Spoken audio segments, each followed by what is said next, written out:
Alors, c'est une petite revue de la littérature à propos des infections à EBV qui survient au cours des déficits immunitaires. Alors, pour introduire, l'herpès virus humain de type 4, c'est comme qu'on connaît, c'est l'Epstein-Barr virus, ou bien simplement c'est l'EBV. C'est comme tous les autres virus du groupe herpès, dont l'infection elle survient dès l'enfance. L'infection à EBV qui survient après l'enfance, c'est-à-dire à l'âge de l'adolescence ou bien à l'âge adulte, s'accompagne très souvent d'une mononucléose infectieuse. Et d'après les statistiques et l'épidémiologie, 95% de la population ils sont infectés avec le virus à EBV. Toutefois, une réactivité possible, surtout quand elle survient chez un patient avec un état d'immunodépression sous-jacent. Et voilà, comme on vient de le dire, la gravité de l'infection à EBV, elle survient surtout chez les patients qui font un déficit immunitaire. Et surtout, avec l'avènement de nouvelles technologies et de séquençage à haut débit, le nombre de déficits humains augmente, et ce qui donne un nouvel éclairage sur la nature multiforme et complexe du contrôle immunitaire par le virus à EBV. Le virus à EBV, la transmission, elle se fait par la voie, se fait par la salive entre les êtres humains. Sa cellule privilégiée, c'est le lymphocyte B. Il infecte facilement le lymphocyte B. Cependant, il peut infecter également les lymphocytes, les cellules épithéliales, et peut se répliquer au niveau de l'oropharynx et avant même l'infection du lymphocyte B. Les lymphocytes B naïfs peuvent être infectés, s'infectent au départ au niveau des tissus lymphoïdes associés aux muqueuses, essentiellement au niveau des amygdales, et puis il recircule, et circule et recircule entre les organes lymphoïdes secondaires. Le lymphocyte B mémoire, et puis après cette infection du lymphocyte B naïf, il génère des lymphocytes B mémoire qui sont infectés au stade de latence, donc ils conservent. Ils n'expriment pas les antigènes viraux, donc c'est pour ça que ça leur permet d'échapper au système immunitaire.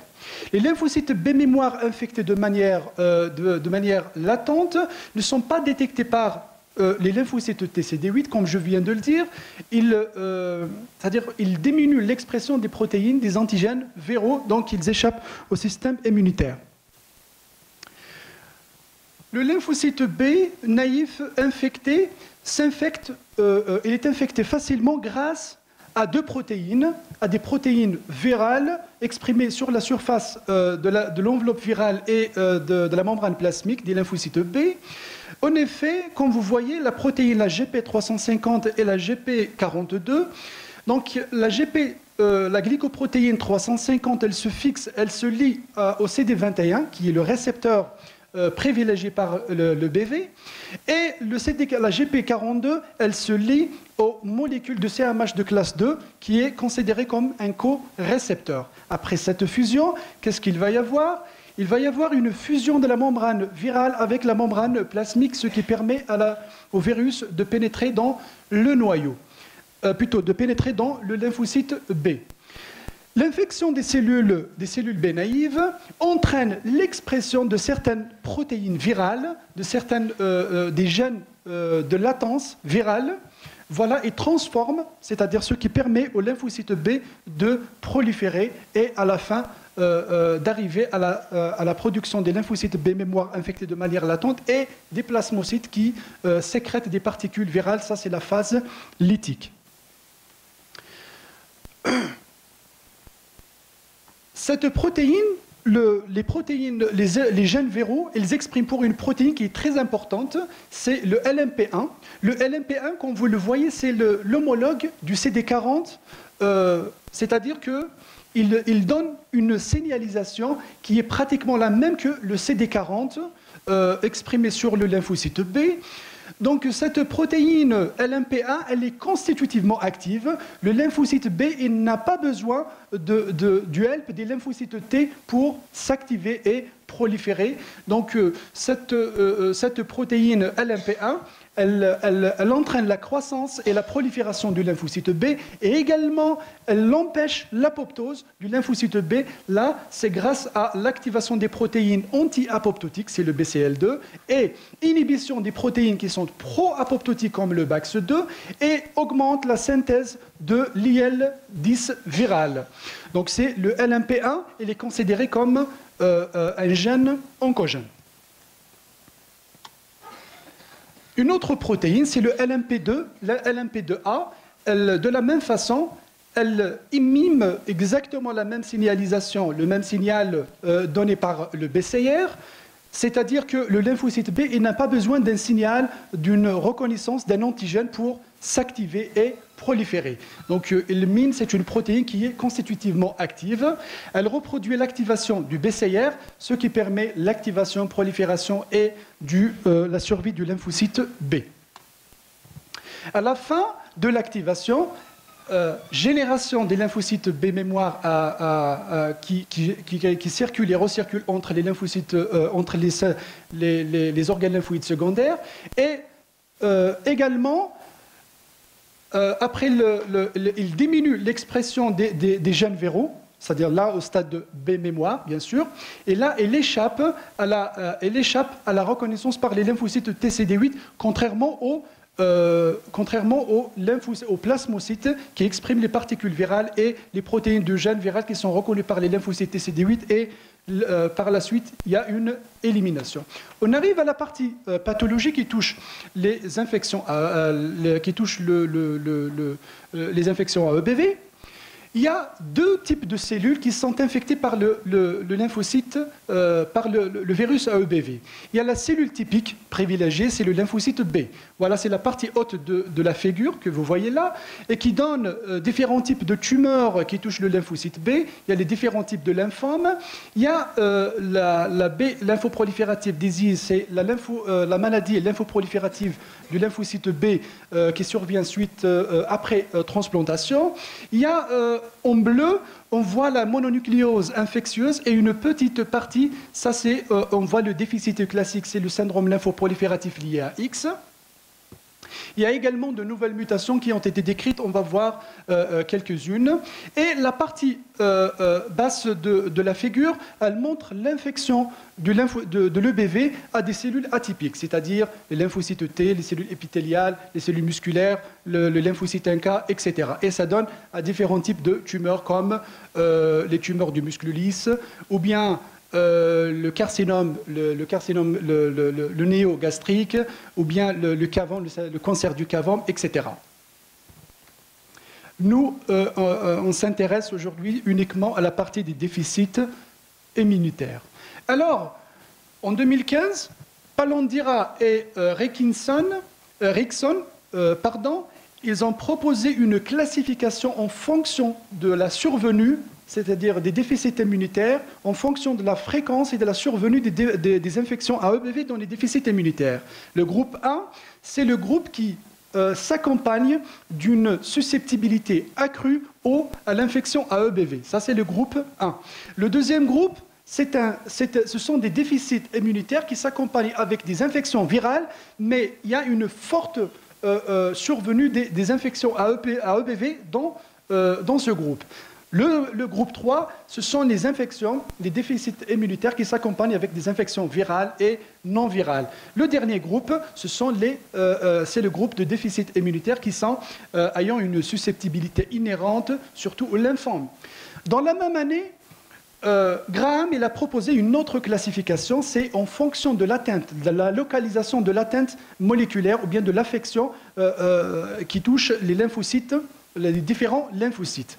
Le premier cas, c'est le cas classique qu'on connaît, c'est le syndrome lymphoprolifératif lié à X et son apparence, c'est le XIAP. Il y a aussi les déficits immunitaires qui affectent préférentiellement, c'est-à-dire que l'anomalie, elle touche les lymphocytes NK. Il y a d'autres qui touchent spécifiquement à la fois les NK et les lymphocytes T. Il y a d'autres qui affectent préférentiellement les fonctions des lymphocytes T. On commence par le premier groupe. Voilà, c'est le syndrome lymphoprolifératif lié à X et son apparenté. Voilà, il y a 2 mutations qui ont été décrites. Les deux, elles sont transmises sur un mode autosomique récessif. Voilà, c'est la mutation de SH2D1A qui code pour la protéine SAP, c'est qui donne le syndrome lymphoprolifératif lié à X, et l'autre, c'est le gène XIAP qui code pour la même protéine qui s'appelle XIAP. Sur le plan clinique, on peut distinguer, c'est-à-dire il y a une petite distinction sur le plan clinique. Là, le syndrome lymphoprolifératif, l'hémophagocytose, la lymphohistiocytose hémophagocytaire, et l'hypogamma, elle peut survenir dans les 2 types de déficits immunitaires. Contrairement au lymphome et l'aplasie, l'anémie aplasique et les vascularites, ou bien les vasculites, elles peuvent survenir seulement dans le XLP, contrairement aux XIAP qui sont absentes. Par contre, sur le plan fonctionnel et le plan immunologique, on a une cytotoxicité des NK qui est réduite, voire même très diminuée, dans le XLP, mais qui est normal dans le XIAP. Contrairement au nombre de NKT qui est totalement absent, voire même profondément diminué, alors qu'ils sont de normal, ils sont variables dans le XIAP. Alors que les lymphocytes B mémoire, ils sont réduits dans le XLP et aucun cas n'a été étudié dans le XIAP du fait de la rareté de ce déficit.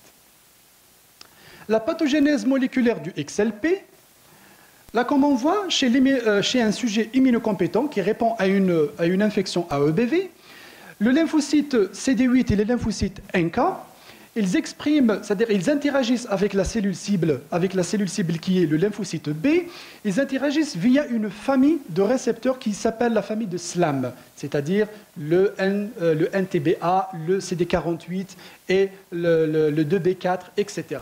Cette interaction des récepteurs de la famille SLAM, elle aboutit à donner un signal, elle produit un signal positif qui se traduit via la protéine adaptatrice qui est la SAP. Cette protéine adaptatrice, la SAP, elle inhibe, comme vous voyez en bas, une autre protéine qui est la SHP2, et puis elle délivre un signal positif et l'activation des lymphocytes T et des TCD8 et lymphocytes NK, qui aboutit à l'élimination de la cellule cible. Par contre, l'interaction des CD8 et des lymphocytes NK avec les autres types des lymphocytes B, elle se fait autre que par d'autres récepteurs qui sont autres que la famille SLAM. Par contre, dans le XLP, regardez une éventuelle mutation qui conduit à l'absence de la protéine SAP, donc conduit il n'y aura pas d'inhibition de la HSP1 et du coup, c'est inhibition totale. Il n'y a pas de lyse de la cellule cible par les lymphocytes TCD8 et des lymphocytes NK. Un autre groupe, ça c'est le groupe des déficits immunitaires qui s'accompagnent avec une large susceptibilité au virus, mais surtout la survenue des infections AEBV, elle est très fréquente dans ce groupe. On va en citer quelques-uns. Le déficit en CD27. Le déficit en CD27, sur le plan immunologique, hormis une diminution des lymphocytes NKT invariants, 17 cas seulement ont été rapportés jusqu'à l'année 2017. Sur ces 17 cas, 12 de ces malades avaient présenté des infections AEBV. En plus des infections AEBV, il y a même également du virus influenza et le virus zoster, le varicelle zoster virus, plus le virus CMV. Il y a également un autre déficit, c'est le X-Men. X-Men, ce n'est pas par rapport au MEN, c'est un acronyme qui désigne le mode de transmission lié à X et qui touche cette protéine qui est le MAGT1, c'est le MAGT1 qui est le transporteur du magnésium, et le E, il correspond à l'EBV, et le N, c'est les néoplasies. Donc, en quelque sorte, c'est un syndrome qui s'accompagne avec des infections AEBV, des néoplasies, etc. Donc, voilà. Donc, la mutation, elle touche le MAGT1. On va voir tout à l'heure la pathogénie moléculaire. Les ITK deficiency, c'est une kinase qui est induite par l'interleukine 2, une éventuelle mutation qui touche cette protéine, donc elle nous donne une hypogamma progressive, une lymphopénie TCD4 progressive et 9 cas ont été rapportés jusqu'à l'année 2015 et 8 sur 9 cas avaient des infections à EBV, en plus des infections, d'autres infections virales.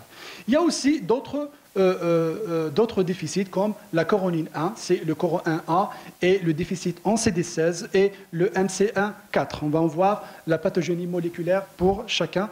C'est seulement quelques cas, c'est un déficit très très rare, quelques cas ont été rapportés dans la littérature. Voici un schéma, une figure qui montre les différentes localisations des mutations qui surviennent, qui touchent voilà, les différentes protéines qui interviennent dans l'interaction du lymphocyte TCD8 avec les cellules EBV, avec les lymphocytes infectés avec le BV. Le premier, c'est l'ITK qui donne un défaut d'activation, contrairement aux autres, comme le CD27, le CD71 et le KTPS1 et le RAS GRP1. Ils donnent tous un défaut de co-stimulation des lymphocytes T CD8. Quelques cas seulement ont été rapportés. Pour le X-Men, voilà la pathogénie de la maladie X-Men. Quand vous voyez une mutation qui touche chez un immunocompétent, chez un immunocompétent, une mutation qui touche le transporteur du récepteur au magnésium, c'est le MACT1. Qu'est-ce qu'il y a chez l'immunocompétent? Après l'activation de l'interaction avec la cellule cible, il y a l'afflux du magnésium à l'intérieur de la cellule. Cet afflux du magnésium dans le lymphocyte de TCD8 et le lymphocyte NK, elle est nécessaire pour l'activation de ces deux cellules et aussi à l'expression du NKG2D. Cette protéine, c'est un récepteur activateur des lymphocytes NK et surtout et aussi dans les lymphocytes TCD8. Donc une éventuelle mutation de ces deux, de ce transporteur, le MACT1, il y aura absence de magnésium à l'intérieur de la cellule. Et il y aura également absence de l'expression du NKG2D dans les deux lymphocytes et il y aura absence, c'est-à-dire défaut de cytotoxicité et de la lyse de la cellule cible. Il y a aussi le déficit en CD16. Le déficit en CD16, il est connu pour deux fonctions. D'abord, c'est la fonction la plus connue, c'est l'ADCC. L'ADCC est la lyse spontanée suite à l'interaction avec le CD2. Ça, c'est dans le cas d'un sujet normal. Par contre, comme on voit chez un déficit en CD16, c'est l'ADCC, elle est conservée, la fonction de l'ADCC, elle est conservée, contrairement à la lyse spontanée de la cellule cible, c'est qui est due à l'absence du CD16, donc il n'y a pas d'interaction avec le CD2. Donc, un autre déficit, voilà, a été rapporté, 7 cas seulement ont été rapportés dans la littérature, c'est le déficit en CD137. 7 patients de parents non apparentés, non consanguins et qui présentent un déficit en CD137. 4 avaient développé un lymphome B lié à l'EBV. Un patient a une maladie lymphoproliférative à lymphocyte T provoquée par l'EBV. Et 4 frères et sœurs asymptomatiques mais qui sont EBV positifs, mais dont la pénétrance elle est incomplète. Il y a aussi une concomitance de 2 mutations au sein du même malade. C'est le déficit concomitant en PIK3CD et le TNF, la superfamille de TNF récepteurs, voilà, donnant une infection chronique et active à EBV des lymphocytes T. Ça, a été décrit en 2019 par Rodriguez, par l'équipe de Sylvain Latour. Alors, les parents, ils sont apparentés. Un patient, c'est-à-dire parmi la fratrie, un patient avait présenté un déficit en CD137 avec une perte d'expression homozygote et du récepteur, de la superfamille du récepteur ATNF, et une mutation homozygote, perte de fonction dans le PIK3CD. Par contre, sa sœur qui est jeune, elle est asymptomatique, sérologie positive, mais elle est asymptomatique. Elle présente un déficit en CD137, mais une mutation hétérozygote dans le PIK3CD. Ceci suggère probablement que des événements génétiques supplémentaires sont nécessaires pour la manifestation clinique chez les patients porteurs de déficit en CD137. Il y a aussi les déficits en CD, le CD c'est pas le déficit. Le CD27 et le CD70, l'interaction, et le 137 et le 137 ligand ont un rôle pratiquement similaire, mais non redondant dans l'expansion et la prolifération des lymphocytes T activés spécifiques de l'EBV. Voici voilà une figure qui montre l'identification chez un patient, une mutation homozygote, voilà, du PIK3CD qui affecte le site catalytique, comme on la voit, elle touche le site catalytique de la kinase. En conclusion, le nombre croissant des déficits génétiquement définis est une source potentiellement riche d'informations nouvelles, voilà, sur le contrôle de déficit de contrôle immunitaire de l'EBV. Le nombre de déficits immunitaires qui impliquent des gènes, mais dont les mutations affectent plusieurs lignées cellulaires qui conduisent à des phénotypes très variés. La pénétrance de la maladie dans un DIP particulier ne provient souvent que d'un petit nombre de personnes touchées et peuvent être influencées par un biais de dépistage. C'est-à-dire que peut-être que c'est les sérologies qui conduisent vers la recherche de la génétique, ce n'est pas la clinique. L'incidence de la maladie peut être faible si les individus affectés ne survivent pas très longtemps, et je vous remercie.